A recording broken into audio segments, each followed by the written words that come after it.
বাংলাদেশ। দীর্ঘ 17 বছর নির্বাসিত থাকার পর দেশে আসছেন তারেক রহমান। আগামী 28 জুলাই তিনি বাংলাদেশের মাটিতে পা রাখবেন বলে জোর গুঞ্জন চাওর হয়েছে।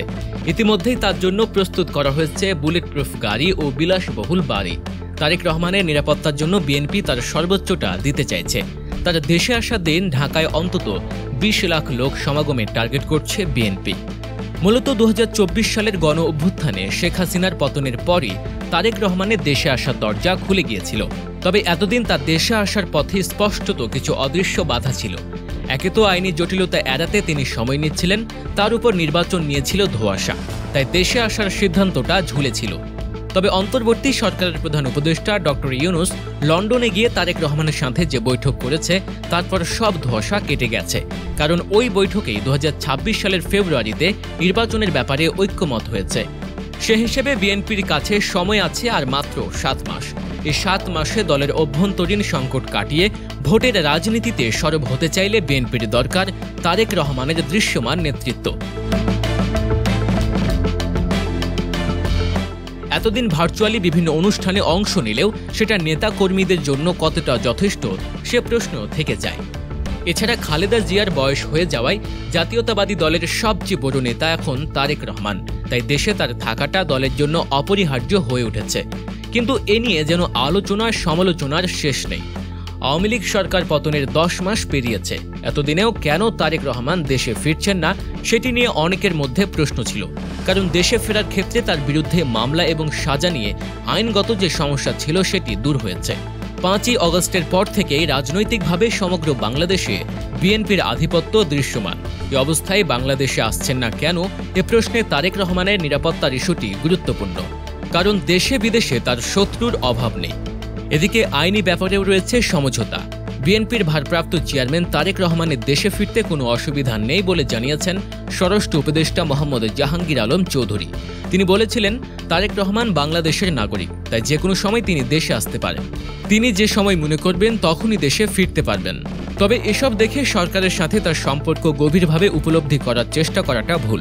কারণ আওয়ামী লীগ পতনের পর বিএনপি ও সরকারের মধ্যে দূরত্ব ছিল। এছাড়া এনসিপি সহ অন্যান্য রাজনৈতিক দলগুলোর সাথেও ছিল দূরত্ব। বিভিন্ন বিষয়ে এই ঐক্য বিনষ্ট হয়েছে। অন্য দলগুলো সংখ্যানুপাতিক নির্বাচন চাইলেও এটি বাংলাদেশের জন্য উপযুক্ত কিনা তা রাজনৈতিক দলগুলোর বিবেচনার আহ্বান জানিয়েছেন বিএনপির ভারপ্রাপ্ত চেয়ারম্যান তারেক রহমান।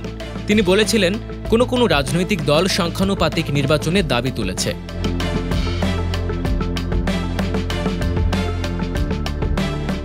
বিশ্বের কোনো দেশে সংখ্যানুপাতিক নির্বাচনের বিধান রয়েছে, তবে বাংলাদেশের বিদ্যমান বাস্তবতায় এবং ভৌগোলিক প্রেক্ষাপটে বাংলাদেশের জন্য এই ব্যবস্থাটি কতটা উপযোগী তা ভেবে দেখার জন্য সবার প্রতি অনুরোধ রাখব। এছাড়া তিনি বলেছিলেন, সংখ্যানুপাতিক নির্বাচন ব্যবস্থার আড়ালে আবার দেশের রাজনীতিতে নিজেদের অজান্তে পতিত পরাজিত পলাতক ফ্যাসিস্ট অপশক্তি পুনর্বাসনের পথ সুগম করে দেয়া হচ্ছে কিনা এ বিষয়টিও প্রত্যেককে গুরুত্বের সঙ্গে ভাবা দরকার। তারেক রহমান মনে করেন, সবাই নিত্য নতুন বিষয় যদি সামনে নিয়ে আসতে থাকে এর সুযোগে ষড়যন্ত্রকারীরা মাথা চানা দেওয়ার সুযোগ পাবে। এছাড়া বিএনপি ক্ষমতায় গেলে জাতীয় সরকার গঠন করে জনগণের সব দাবি বাস্তবায়ন করা হবে, এমন কথাও বলেছিলেন তিনি। তরুণ জনগোষ্ঠীকে দক্ষ করে জনশক্তি হিসেবে উপযুক্ত করে তোলার প্রয়াস নিয়েছেন তিনি। একই সঙ্গে রাষ্ট্র ও সমাজে গণতন্ত্র ও আইনের শাসন নিশ্চিত রাখার উপর গুরুত্ব দিয়েছেন। কিন্তু এত সব আশা দেখিয়েও তিনি অনেকের মন নরম করতে পারেননি। মূলত তারেক রহমান দীর্ঘ 1.5 যুগ দেশে না থাকার কারণে অনেক কিছু তার জানাশোনার বাইরে। এ দেশের আলো বাতাস গায়ে মেখে বেড়ে উঠলেও তিনি এতদিন অন্য এক পরিবেশে ছিলেন। সেখানে জীবন তাকে অনেক কিছু শিখিয়েছে। পুনরায় বাংলাদেশে এসে রাজনীতি করতে গেলে তার সামনে বাধা বিপত্তিও কম আসবে না তা এক প্রকার নিশ্চিত, কিন্তু তাকে সেজন্য প্রস্তুত থাকা দরকার। অতীতে তরুণ সমাজের প্রতিনিধি হিসেবে বিএনপি অনেকবার তাকে পরিচয় করিয়ে দিয়েছে, কিন্তু তরুণদের মনস্তাত্ত্বিক দিকগুলো তিনি কতটা ধরতে পেরেছেন সে প্রশ্ন থেকে যায়। জুলাই আন্দোলনের সাথে যুক্ত থাকা বেশিরভাগ শিক্ষার্থী বলছেন, বিএনপি তাদের সফলতার সুযোগ নিচ্ছে। তারা পুরনো কোনো মুখ নয়, বরং নতুন কাউকে দেখতে চায়। প্রথম দিকে ছাত্র আন্দোলনের সমন্বয়করা অন্তর্বর্তীকালীন সরকারের মেয়াদ 3 বছর করার প্রস্তাব জানিয়েছিলেন। তবে সমকালের খবর অনুযায়ী তারেক রহমান এর বিরোধিতা করেছিলেন। তিনি অন্তর্বর্তী সরকারের মেয়াদ 6 মাসের বেশি দিতে রাজি ছিলেন না, কিন্তু ইতিমধ্যেই তা 10 মাস পেরিয়েছে। পারিবারিক পরিচয়ে তারেক রহমানকে সবাই চেনে, তবে তাকে রাজনৈতিকভাবে পরিচয় করিয়ে দেওয়ার অনেক কিছু রয়েছে। প্রায় ১.৫ যুগ বিদেশে থাকলেও বিএনপিকে টিকিয়ে রাখার ক্ষেত্রে তার ভূমিকা রয়েছে। লন্ডন থেকে বসেই তিনি দলের নেতাকর্মীদের দিক নির্দেশনা দিয়ে গেছেন। বর্তমানে তিনি বিএনপির ভারপ্রাপ্ত চেয়ারপারসনের দায়িত্বে আছেন। সাবেক রাষ্ট্রপতি জিয়াউর রহমান এবং প্রধানমন্ত্রী খালেদা জিয়ার বড় ছেলে তারেক রহমান। বাবার নামের শেষাংশ থেকে তাকে অনেকে তারেক জিয়া নামেও চেনে। তারেক রহমান ১৯৬৫ সালের ২০ নভেম্বর পাকিস্তানের করাচিতে জন্মগ্রহণ করেন, তবে তার শিক্ষা জীবনের অনেকটাই কেটেছে ঢাকায়। তিনি রেসিডেন্সিয়াল মডেল কলেজ থেকে মাধ্যমিক এবং আদমজী ক্যান্টনমেন্ট কলেজ থেকে উচ্চ মাধ্যমিক পাস করেন। এরপর ভর্তি হন ঢাকা বিশ্ববিদ্যালয়ে। প্রথমে ঢাবির আইন বিভাগে ভর্তি হলেও পরে তিনি লোক প্রশাসন বিভাগে স্থানান্তরিত হন। কিন্তু স্নাতক শেষ করার আগেই তারেক রহমান ব্যবসায় মনোযোগ দেন। ব্যবসায়ী হিসেবেও তিনি সফল ছিলেন। বস্ত্রশিল্পে বিনিয়োগের মাধ্যমে অল্প সময়ে বেশ সফলতা পেয়েছিলেন। এরপর তিনি নৌ যোগাযোগ খাতেও বিনিয়োগ করেছিলেন। ব্যবসায়িক পরিচয়ের বাইরে গিয়ে ১৯৮৮ সালে তিনি নাম লেখান রাজনীতিতে। প্রথমে তিনি বিএনপির গাবতলী উপজেলার প্রাথমিক সদস্য হন। এরপর বিএনপির বগুড়া জেলা কমিটিতে যোগ দেওয়ার মাধ্যমে চূড়ান্তভাবে এই অঙ্গনে তার পথ চলা শুরু হয়। ১৯৯১ সালের জাতীয় নির্বাচনের সময় তারেক রহমান সক্রিয়ভাবে বিএনপির পক্ষে সমর্থন জোগাড় করেছিলেন। তিনি বিএনপির জাতীয় প্রচার অভিযান কৌশল কমিটির সদস্য ছিলেন। পাশাপাশি তার মা খালেদা জিয়া যে ৫টি আসনে প্রতিদ্বন্দ্বিতা করছিলেন, সেখানে নির্বাচনী প্রচারণা সমন্বয়ের দায়িত্ব পালন করেছিলেন। কিন্তু এরপরও ১০টা বছর দলের নেতৃস্থানীয় পর্যায়ে দেখা যায়নি তাকে। তারেক রহমানকে বেশিরভাগ মানুষ চিনেছে ২০০১ সালের জাতীয় নির্বাচনের সময় থেকে।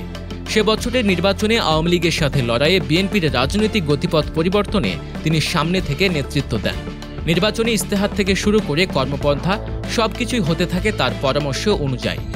ওই নির্বাচনে বিএনপির জয়ের মাধ্যমে নতুন জিয়া হিসেবে সামনে আসে তারেক রহমান। এরপর ২০০২ সালে দলে তার অবস্থান আরও শক্তপোক্ত হয়। সে বছর তিনি বিএনপির স্থায়ী কমিটির যুগ্ম মহাসচিব নিযুক্ত হন।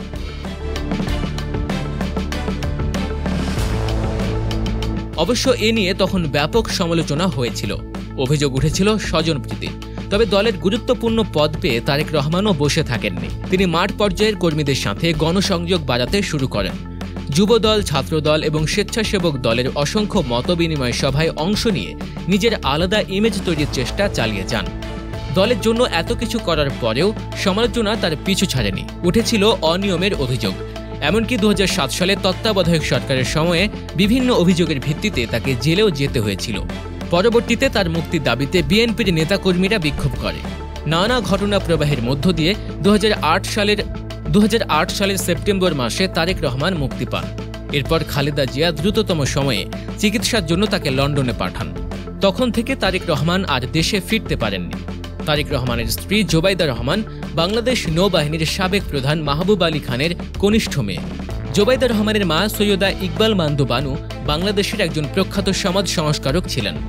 জাতীয় জীবনে অনন্য অবদানের জন্য ১৯৯৫ সালে তাকে সমাজ সেবায় স্বাধীনতা পুরস্কার প্রদান করা হয়েছিল। এছাড়া বাংলাদেশের স্বাধীনতা যুদ্ধের সর্বাধিনায়ক জেনারেল এম.এ.জি. ওসমানী জোবাইদা রহমানের আপন চাচা ছিলেন। তারেক এবং জোবাইদার একমাত্র মেয়ে জায়মা রহমান। জায়মা পেশায় একজন আইনজীবী। তারেক রহমান দীর্ঘদিন দেশে ছিলেন না, তাই তার সাথে দলের নেতা কর্মীদের সম্পর্ক থাকলেও জনগণের সাথে অনেক দূরত্ব সৃষ্টি হয়েছে। বিশেষ করে তরুণ প্রজন্মের অনেকেই তাকে বাংলাদেশে দেখেননি। এখন তরুণদের মাঝে আস্থা ফিরিয়ে আনাই হবে তারেক রহমানের সবথেকে বড় চ্যালেঞ্জ।